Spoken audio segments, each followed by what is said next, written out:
están muy, muy molestos en Piura. ¿Qué lectura le merece esto?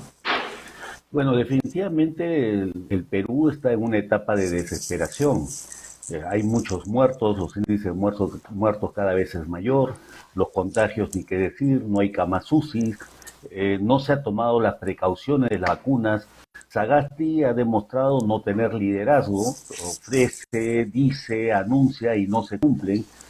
Recordemos que también para las elecciones se dijo que iban a vacunar a todos los miembros, que tampoco se cumplió, lo que demuestra que este gobierno no tiene brújula y la población está en un tema de desesperación, ¿no? Y lógicamente las autoridades de diferentes sectores toman la iniciativa en sintonía con lo que la gente siente, con este descontento generalizado, y se dan situaciones como la que se ha presentado el día de hoy.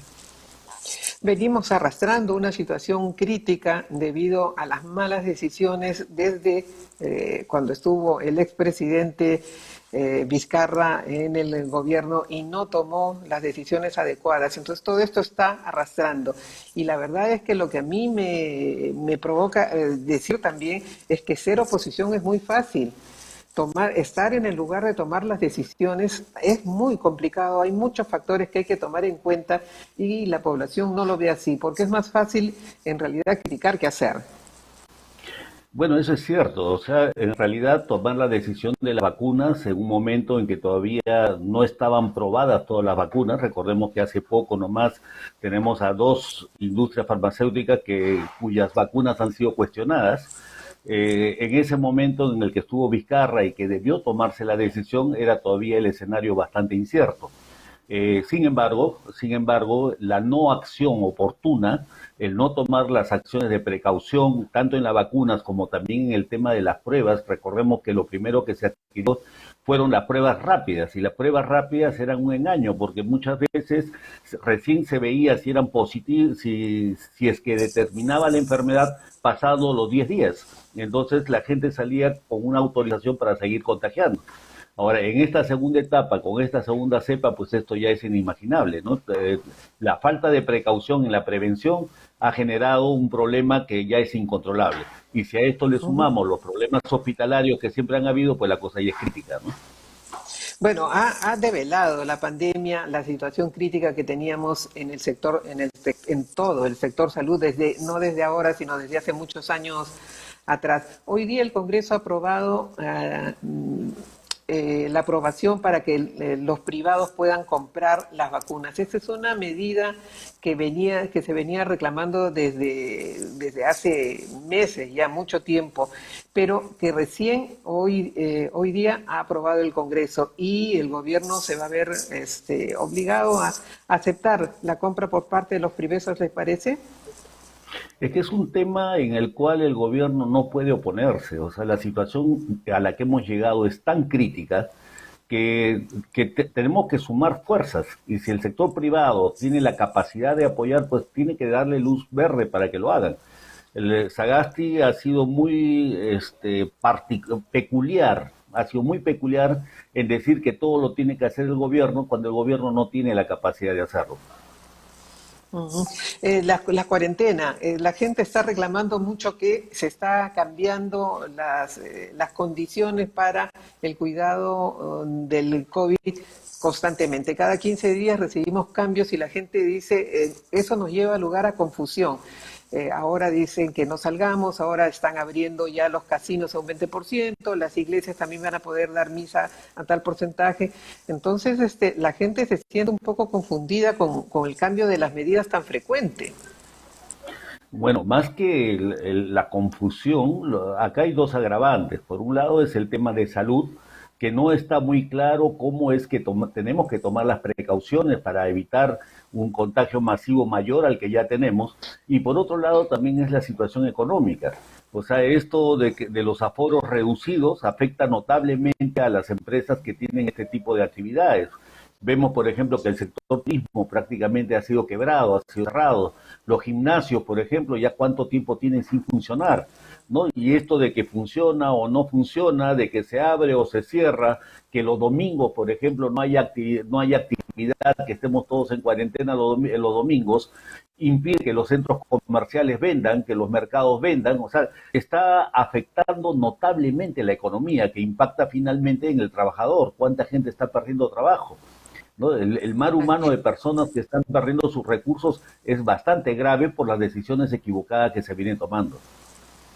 Sin embargo, se dice que la cuarentena, por ejemplo, no debería producirse. ¿Por qué? Porque eso conduce a que la gente salga el viernes y el sábado, salga a hacer sus compras y se producen aglomeraciones. Incluso se plantea que los horarios sean más extendidos en los centros comerciales.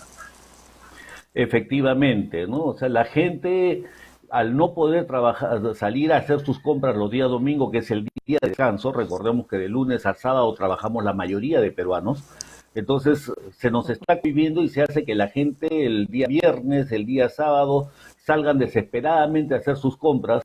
Tenemos aglomeración, tenemos el tráfico que es insoportable, tenemos los centros comerciales abarrotados de gente y esto pues es lo único que hace es incrementar, ser un factor de incremento de lo que es el contagio masivo de esta enfermedad que es tan terrible en este momento, ¿no? Bueno, y cambiando ya un poquito el tema, los protagonistas de la segunda vuelta no se han pronunciado, no hemos escuchado que se hayan pronunciado en las últimas semanas respecto al tema de la pandemia y cómo piensan manejar el tema de la vacunación, el tema de los protocolos, el tema de las cuarentenas, porque ambos candidatos en sus propuestas de gobierno dijeron no a la cuarentena, no va a haber cuarentena, no vamos a manejar cuarentena si llegamos al gobierno. Así es, efectivamente, era la propuesta que ellos tenían en un escenario de mediano plazo a partir del mes de julio, pero la realidad inmediata obliga a un pronunciamiento sobre los hechos de este momento. Ambos candidatos deberían pronunciarse qué es lo que debe hacerse en este momento. Lo único que están dando es la sensación de que no tienen un mayor conocimiento del problema, lo cual nos preocupa y asusta, porque quiere decir que cuando estén ellos en julio en el poder, ese desconocimiento les va a hacer también tomar decisiones posiblemente equivocadas. Entonces es una preocupación ver que ellos no tengan claridad, que sus equipos técnicos no los asesoren convenientemente como para que ellos puedan pronunciarse en un momento tan difícil como es este. ¿No? Acá hay que dar un golpe de timón y si el presidente de repente no tiene la lucidez para hacerlo, bueno, los dos que aspiran a ser el próximo presidente deberían estar en la capacidad de decir este es el camino, esta es la ruta, esta es la luz y no lo vemos realmente, ¿no? Ellos están dedicados en este momento básicamente a una discusión del modelo económico, del tema político, el cambio que Pedro Castillo a través del cambio de la Constitución, que definitivamente trae una consecuencia de cambios drásticos y que lógicamente que Fujimori representa lo contrario, representa la corriente conservadora, ¿no? Entonces han abandonado un poco el tema de momento que es el más crucial. Efectivamente. Y respecto, justo ha mencionado el tema del cambio de la Constitución. Muchos constitucionalistas y especialistas dicen que no es necesario el cambio de la Constitución. Para eso hay reforma de la Constitución. Hay herramientas como para hacer reformas y no necesariamente tener que cambiar absolutamente toda la Constitución, lo que representaría pues un tiempo valioso para tomar medidas en otros aspectos importantes del desarrollo nacional.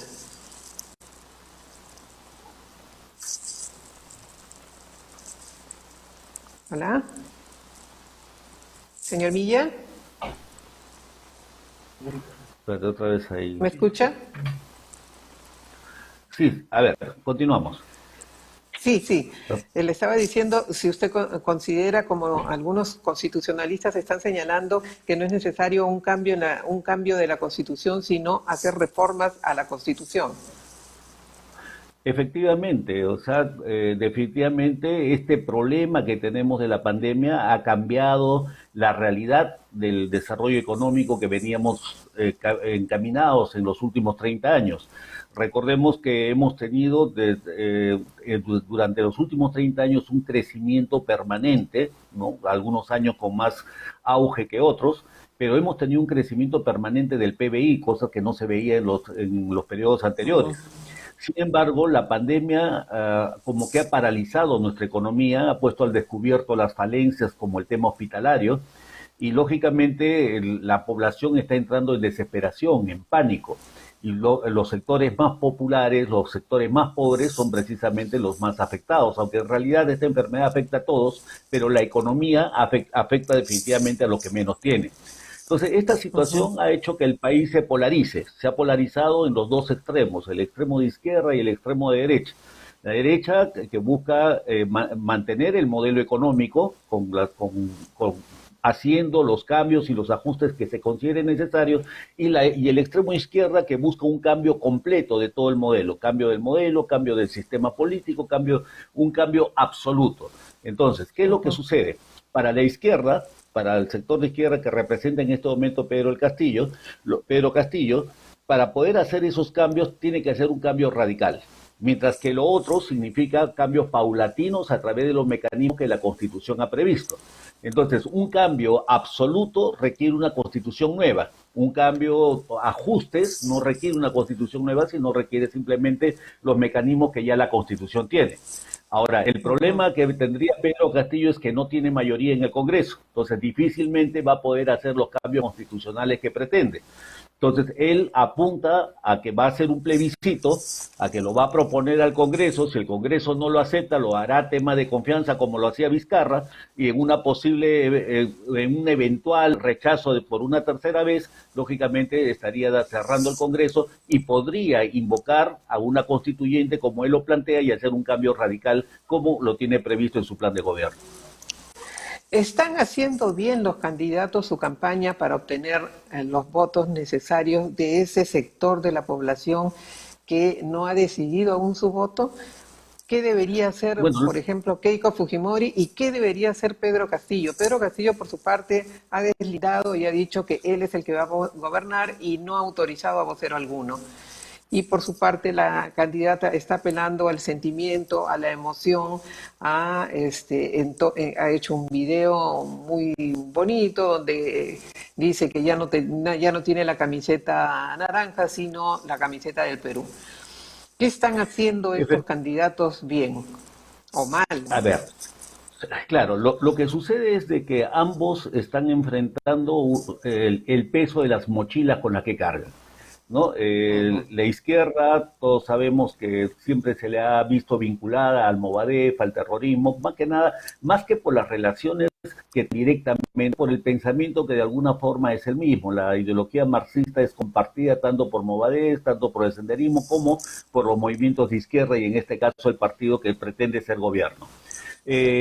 Por otro lado, la izquierda también tiene como pasivo que ha tenido ya gobernadores regionales justamente en los departamentos donde ha habido un mayor canon, y los resultados han sido desastrosos, porque estos gobernadores, ninguno de ellos se ha encargado de implementar un hospital del nivel correspondiente para atender una emergencia de tipo.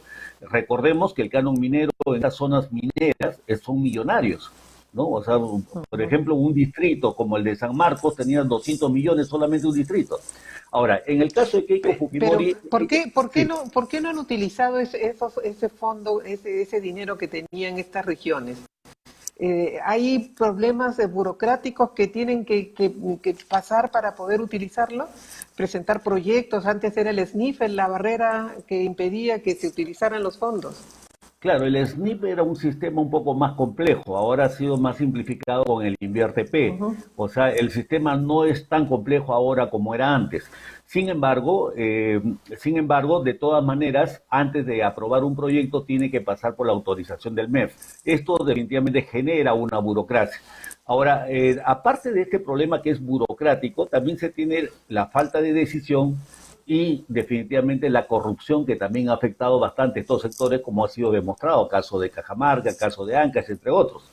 Entonces, el tema de la corrupción no es patrimonio de la derecha, también en la izquierda se ha enquistado sobre todo en estos gobiernos regionales. Ahora, en el caso de Keiko Fujimori también arrastra una mochila pesada, ¿no? La parte negativa de corrupción que tuvo su padre, pues si bien es cierto, el Fujimorismo en su mejor momento tuvo logros importantes como fue la pacificación, la estabilización económica, la apertura al mercado internacional, pero por otro lado también tuvo los temas de corrupción ampliamente marcados. Eso lo arrastra Keiko como herencia. También hay que recordar que Keiko recientemente en su último congreso tuvo un manejo absoluto de la oposición que no dejó gobernar y que prácticamente provocó la caída de PPK primero, de Vizcarra después y bueno, finalmente pues estamos en la crisis en la que estamos, que mucha gente se la atribuye a ella, además de las acusaciones de las acusaciones fiscales que tienen en este momento. Entonces, si nos damos cuenta, ambos tienen una carga muy pesada, negativa, y eso hace que haya más de un 30% de indecisos y que haya un porcentaje similar de gente que quiere marcar nulo o en blanco. Entonces, tienen que trabajar en estos dos sectores, ¿no? Para tratar de inclinar la balanza hacia uno de los dos lados. Keiko está usando el tema sentimental, pero creo que también ella tiene que entender de que muchos de los que van a votar o tienen la intención de votar por Pedro y mucho de la gente que no sabe por quién votar son jóvenes. Y los jóvenes no vivieron el tiempo de Alan García en su primer gobierno, ni el tiempo del Velascato, o sea, no saben la gravedad de las medidas que se está tomando. Yo creo que Keiko tendría, además del discurso sentimental, también debería hablar un poco del tema de poner bajo la realidad, o sea, los modelos económicos. ¿Qué significa el modelo? Ya lo vivimos en el Perú. En el Velascato se vivió un modelo similar al que quiere implementar Pedro. Creo que Keiko no está atacando por ese lado. La juventud desconoce y ese desconocimiento hace que fácilmente el lado emocional les gane y puedan irse para el otro lado.